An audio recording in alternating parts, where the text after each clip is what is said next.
making it out in this cold, nice, warm. It went from 70 degrees to 20 degrees, which is typical New England and typical town meeting.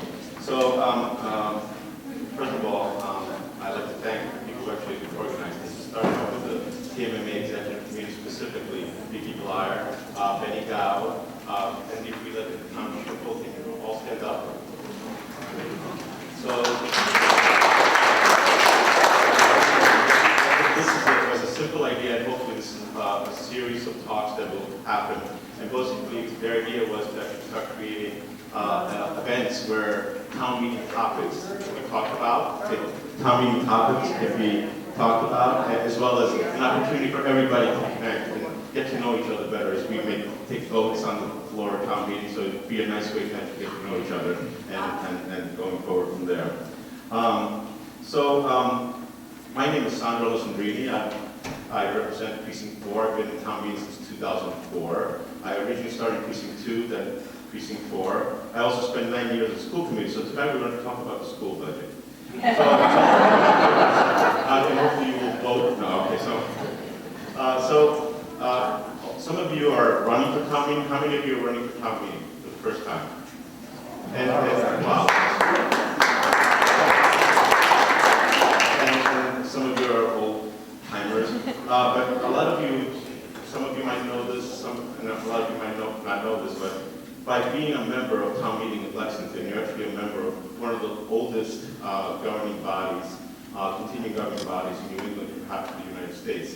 It was first formed the first town meeting was in 1713, which was a few years after Lexington got incorporated. And back then, all property owners were required to be in town meeting, and much of, well, I was going to say male white property owners and Masha Straker basically told me what a property owner, anybody to qualify would have to be at least 18 years of age, 21 years of age, own property of significant value. In other words, if you were a blacksmith and owned a hammer, there was of significant value if you were part of it, and also good attendance in church.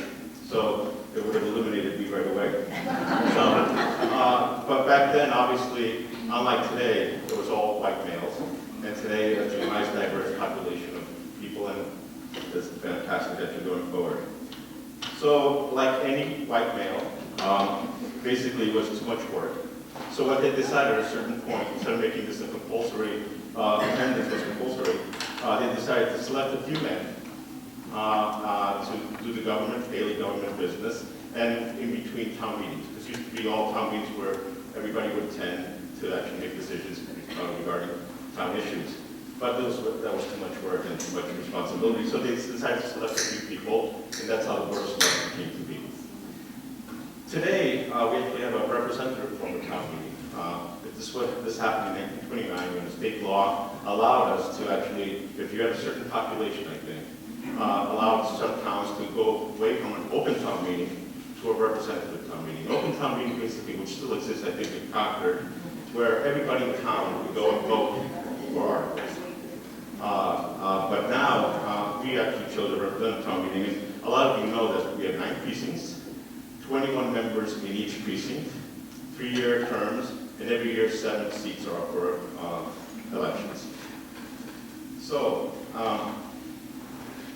what does it mean to be a representative town meeting? And this is what the topic of tonight's talk is going to be about, or discussion. Who do we represent? So a representative town meeting, you could be either one of 2 things. You could be a delegate representative or trustee representative. A delegate representative basically acts as a conduit for people in their district for their opinions and votes based on what they say. A trustee is basically, you vote based on your own opinion. And hopefully your constituents trust you enough to actually represent them in that fashion. Now, there's nothing written in any of the laws that basically says you should be a delegate or a trustee, or you could be a combination of both. And as Vicky said before, there's also nothing in state law that tells you that you have to recuse yourself during if there's a conflict of interest, except quid pro quo is still bad. So I had to say this. I'm an immigrant. So one of the things discuss who do we represent and how do we get to a vote on town meeting floor. And some of the things that people actually try to weigh in their heads is how does it affect the town? How does it affect the precinct? And most of this are local issues, and as Tip O'Neill used to say, all politics is local. But in some cases, articles come before us that go beyond local issues like climate change, preserving open spaces, sometimes issues that actually at the national level might be controversial. So those are the kind of things that's at that point we decide ourselves what kind of representatives are we? What kind of vote do I make it personal, or do I actually reflect the town? So tonight is actually going to be an opportunity for us to get together in groups. So what we're going to be doing is breaking into groups and for 20-30 minutes discuss issues regarding what does it mean to be a representative, what kind of representative should I be, and there will be things written, some guidelines that actually will tell us as topics that we can discuss during the get-together. After that, a representative from the group will sort of summarize what we discussed, and after that, I think Andy will have some final conclusions, and then we actually have dessert. And then we'll just discuss among ourselves until 9:30. Again, thank you for coming tonight. And the next person that's going to talk to you is going to be Ricky Paco. So thank you, and keep warm. I just wanted to make a quick announcement. We're going for a zero waste event tonight. And I want to point out that the LPS green teams helped put this together. So in the back of the room, there's a zero waste station. Everything that's here, your cups, plates, anything that you're going to use as a utensil can be composted. Anything you eat can go in the compost. And then if you have a pan, it can go to recycle. There should be nothing in that trash barrel. The only thing that could go in there is maybe I saw some tin foil over something. So I'd like everybody to consider when you have events, if we all belong to many different groups in town, to make them zero waste. And if you need help pulling that off, you can always contact the LPS Green Teams, and they'd be happy to point you in the right direction. lpsgreenteams@gmail.com is their email, and lexingtongreenteams.org is their email address. So go zero waste. So now we're breaking into groups, and some people will be passing out those cards to each of you randomly with a letter on it. We have group leaders who have a large card with a letter on it. As soon as you get your card, look around for someone holding up a card with the letter that matches your card, and pull your chairs over into small groups. The next step is actually the representative of each group, and we can start with A, come up and discuss in 1 minute what are some of the A's that we're discussing in your group, and then from A, go to B, C, and then at the end, after all this is done, are there any other brief discussions or questions? We'll do that, right? Group A, you're A. Yes. No, I'm actually, all right, you guys, I'm not really, I feel like I'm here as a mouthpiece for my group, not trying to get my own opinion. Give us a demonstration. Okay, look into the microphone. I'm Margaret Castellini, from Group A and Precinct 6.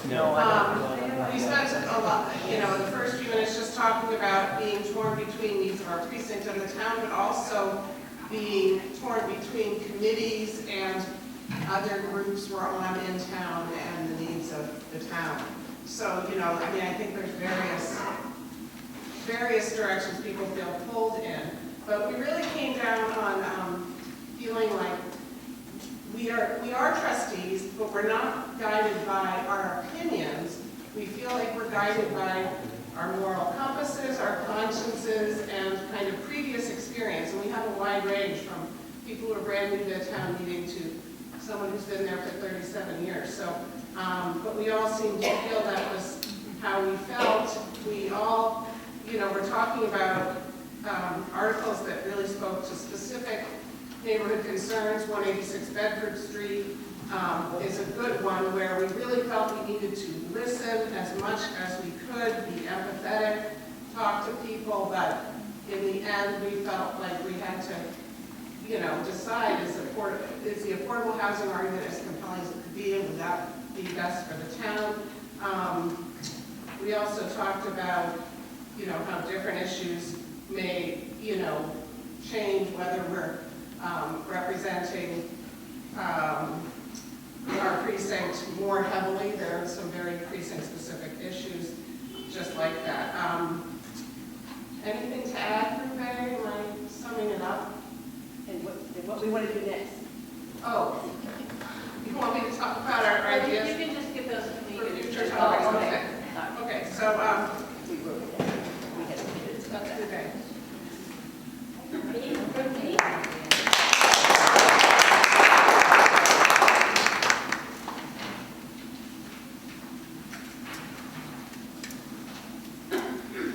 Hi, I'm Masha Traber of Group B, speaking into the microphone in memory of Efren Weiss.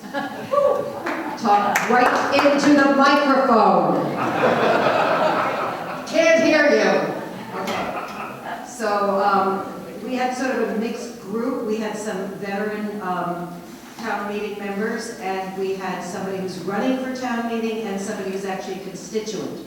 So so our meeting was a lot of questions about what do town meetings do rather than what we do. But one of the things that we talked about was that we don't, as town meeting members, we try to put aside our own self-interest first and try to look out for what's good for the town or good for our precinct if there are precinct-specific issues that come up. And some of our members will walk around the precinct and ask people, and others will wait until they get letters or phone calls and then evaluate, you know, where this is coming from. Is this too specific, you know, and try to listen not just to the minority but to the majority and try to figure out if this is where that's coming from or if it's, you know, incredibly NIMBY, not in my backyard. And of course, you know, the benefit of the town and possibly the region if we do sort of regional things. So there were questions about how to do that from incipient town meeting members. So that was sort of the more specific. Does anybody, Jean or Tony, do you have anything to add? Okay. So, you know, it's just, it's balancing and it's hearing from constituents and just trying to figure out for ourselves what our values are. And, you know, we feel if we put our records out there as voters, and if we are asked by the newspaper or by the Conservation Committee or whoever asks us before an election, and we put out a specific view, and then if people say, well, if something comes up and they say, we want you to vote against that, you know, you've been elected because you are for that, then obviously you're going to vote for that. So that's, you know, if people know who you are, that's probably how you're going to vote, even if you get things against it, unless it's incredibly compelling. I am Ricky Padua, Precinct 2. I'm representing Group C and T. We combined to get a nice number of 7. There was discussion about how people, we had a good cross-section also, somebody running, somebody fairly new. I've been off, this is my 7th year, and then people who've been there for a long time. So the discussion came up on how do we communicate with our town meeting members, and it really varies. One person in the group is kind of known as the go-to person in the community to ask questions about what's going on in town, not just about town meeting, but that establishes a way to reach town meeting of your neighborhood. One person wrote when there was a contentious issue to ask their neighbors, what do you think about this? Not that again, that's how this person's going to vote, but it was taken into account. And that's an issue, and that's for the future, and how we communicate with our constituents who we don't necessarily know just because they're in our precinct. I think most people sort of went the way of we need to think about the town, and sometimes it's broader than the town. Sometimes, like climate change, as Sandra said, this is a global issue. So it, depending on the issue, maybe depending on how you reflect what your neighbors have said. I mean, for myself, there was something that potentially was a NIMBY issue, and I had to separate out what might have been an opinion based on, this is okay, but not here, I'd like to go there, versus what I thought was best for the community. I think that's tough. I felt, a little conflict because I knew I got some letters, and I wasn't in the end going to vote that way, but I felt like overall, in the course of what I heard, it was better for the community. And I think that was one of the points brought up by somebody in our group, which was it was important for all of us to inform ourselves as best as possible. And if we don't know the answer, we go get the answer. We know who will have the answer in town. So I think that's pretty much it. Is that covered? Okay.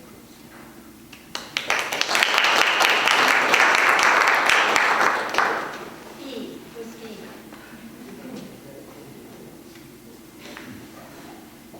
Hello, my name is Min from Crystal Age. I'm facilitator for the group E. We have 5 people in our group, and the 3 of us are community member, and another one is running for community member this year, and another one is a husband of a wife, and the wife is running for community member. So for the discussion topic, our conclusion or our recommendation is if you really know this topic, you can guide or you can vote for your own opinion. And otherwise, we recommend people to think about larger picture, to think about from the wider angle. In our discussion group, we have 2 committee members from Lexington, myself, so we did bring the topic 186 Maple Street. From the present age, we hear a lot of concern from our neighborhood. So, because our neighborhood are the people in our present, they don't have right to vote. So they really rely on the people who be the representative for them, so like the community member who us. So as a community member, we do have to listen to them and understand their concern and express their concern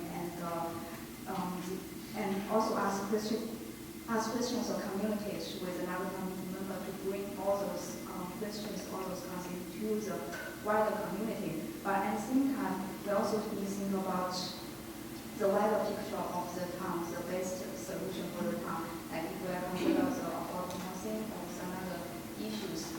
This, as another people mentioned, this is 186 is not that big project. Maybe it will have impact or maybe some negative impact for the community, for the neighborhood. But overall, it has a positive benefit for the town. So in that case, we people should think about the wider picture, think about the larger the larger picture.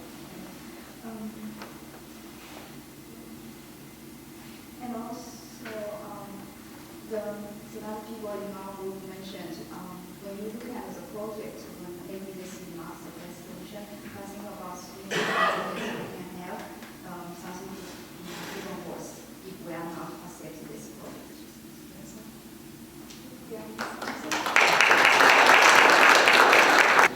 So I'm Nick Baskin. I live in Precinct 2 at 43 Carmel Avenue, and we had a really good group.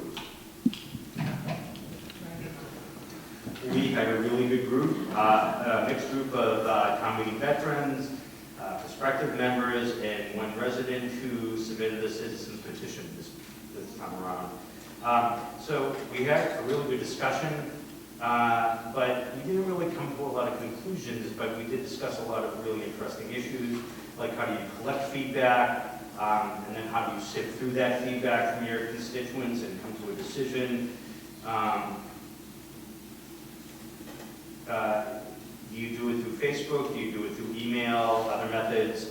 How important is, when you're considering an issue, how important is it? Is cost an issue?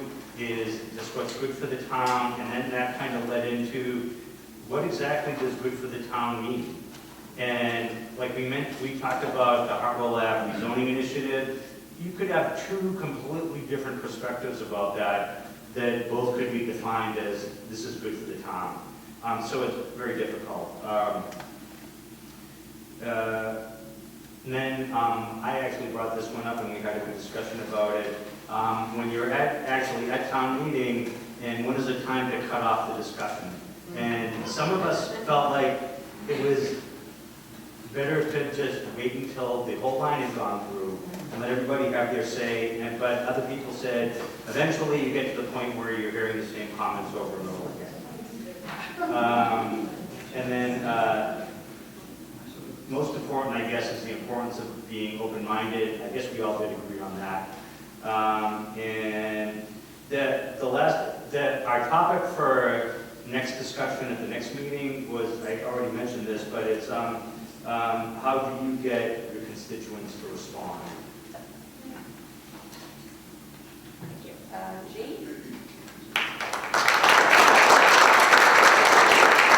Larry Freeman, representing Precinct 1, representing Group G. Group G, we did vote, and G stands for great.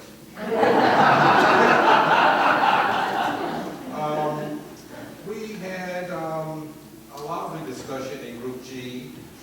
We did come to a consensus that pretty much we all vote primarily based on how we see the town looking in 10 years. We look to the future, not necessarily how a particular topic will affect the town, right now, but, what is our individual view of the town in the future. We also take into effect precinct, what our constituents say, how they want us to vote. Sometimes we will vote the way they want us to, and depending on the topic, sometimes we won't. So there was no real cut and dry, we vote this way one time and this way another. It was really, hearing the facts, really putting a lot of analysis and talking to a lot of other people on the town meeting and just coming to a conclusion and casting our vote accordingly.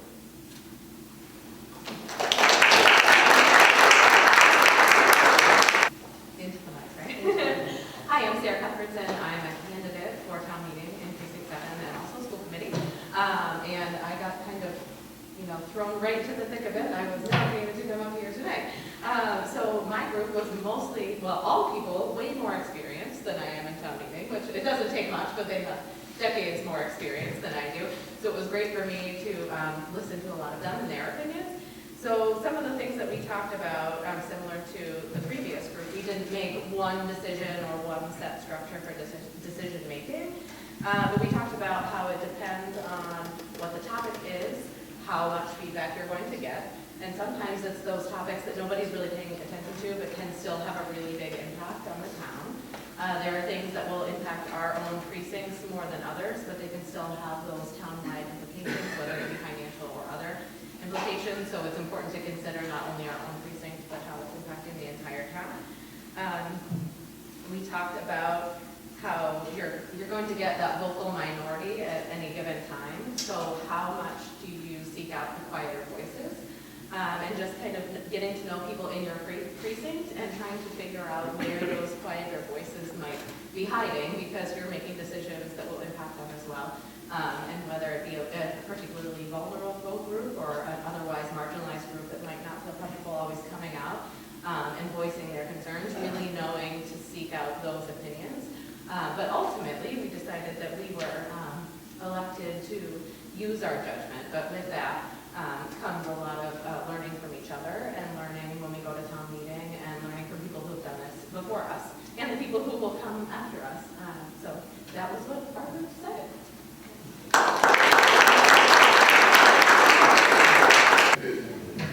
Hi, I'm Valerie Overton. My pronouns are she, her. I'm from Precinct 1. And we are Group I, which I think might be the last group. J. Oh, sorry. It's what I let down. I'm not the last one. So I guess our conclusion is that it's a balancing act. So we thought that of the factors that are listed on this sheet, that we really take into account all of them. And it's a real balancing act in terms of, for any particular issue, the impact that it might have on us, on our constituents, the town as a whole, any particular cultural groups, any particular other interest groups, and so on and so forth. So it really is a balancing act, and what that balancing might look like depends on the issue, because some issues are more have greater impacts in particular precincts versus the town, and vice versa, and some really are values driven and so forth. So I think that we are similar to everybody else in thinking that it's a balancing act. That is it. Anything else? Okay. Hi, I'm Peggy Enders from Precinct 8, and I'm representing Group J, and J is for job. We talked a lot about what the job is all about, and in our group we have 3 members from Precinct 8, a member from Precinct 2, a former selectman, a distinguished former selectman, and a distinguished current member of the planning board. So we had some interesting conversations about 186 Bedford Street, but that's already been brought up. And the fact as a sort of a point of why was it that Precinct 8 voted, universally red on the board, and all the other precincts were not with us. And it could be that, it's just NIMBY, but it was more than that, I think, for the Precinct 8 members, because we heard so much. And we were concerned about planning. We did talk about planning, that we all wanted to see a vision for Bedford Street before we really understood whether 186 Bedford Street fit with that vision. And then the question was, is town meeting guided by a vision in Lexington of what different neighborhoods or different areas have to be?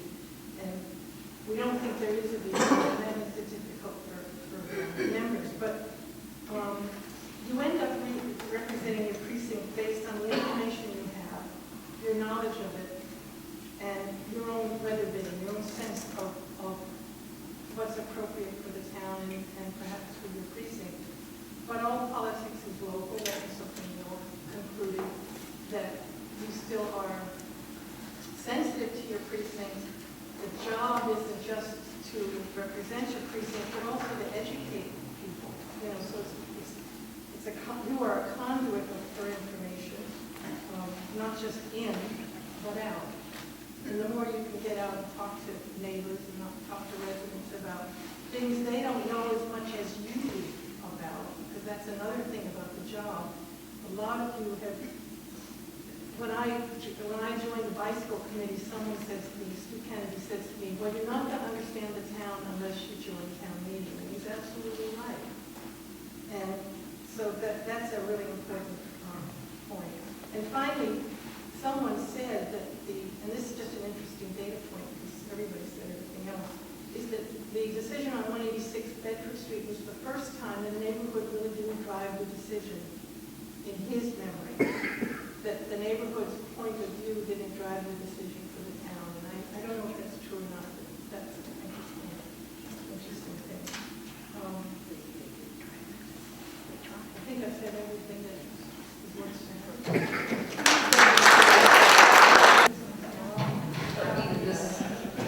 Is not as big as me, and you can see.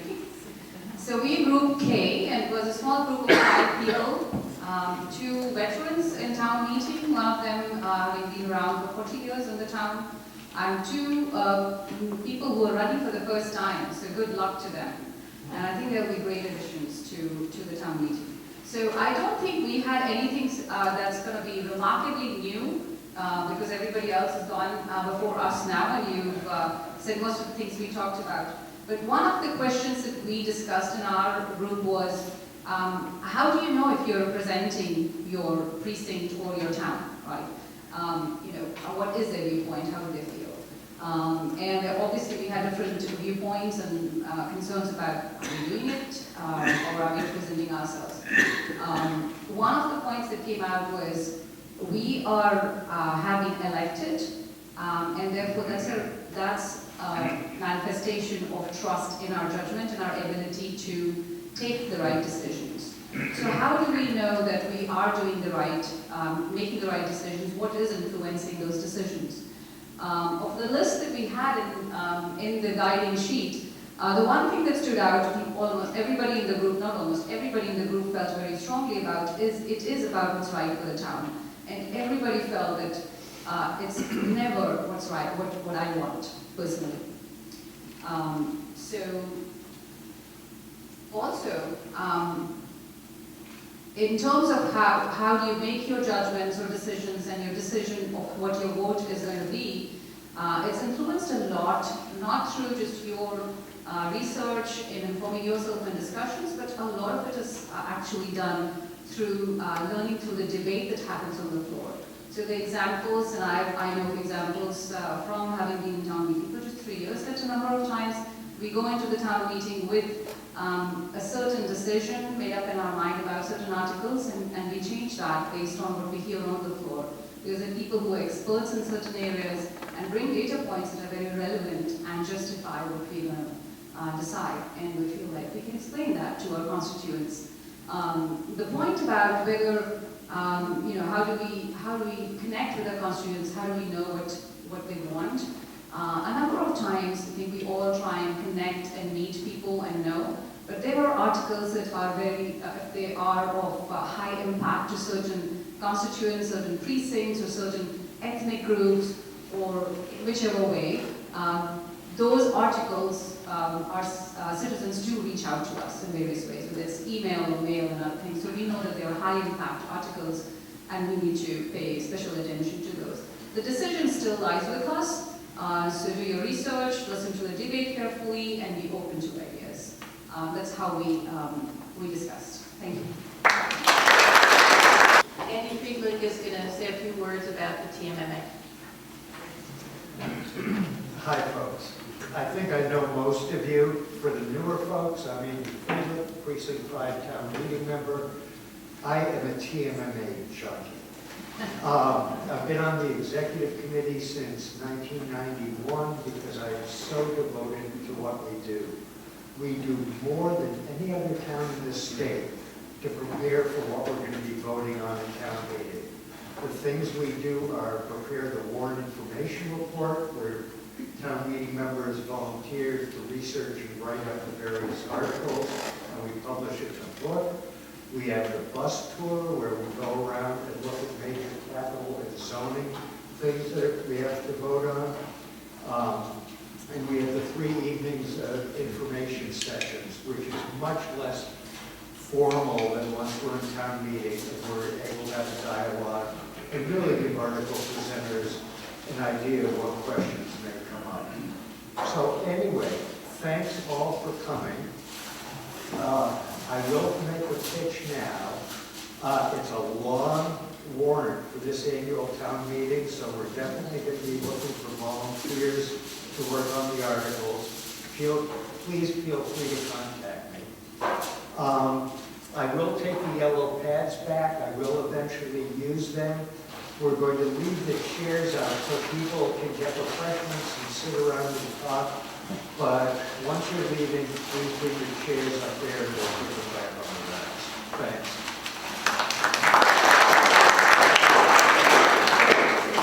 One more thing, if the group leaders could get a hold of Tom or me or anyone else who's been up here, we'd like to find out whether the group size worked, whether the timing worked. So if we're going to do these again, we want some good feedback. And anyone else who has feedback, you know the address that you all have for your town meeting address, which is lexingtontmma.org. Just put TMMA Connect in front of it, and you can send your feedback there. Catches her.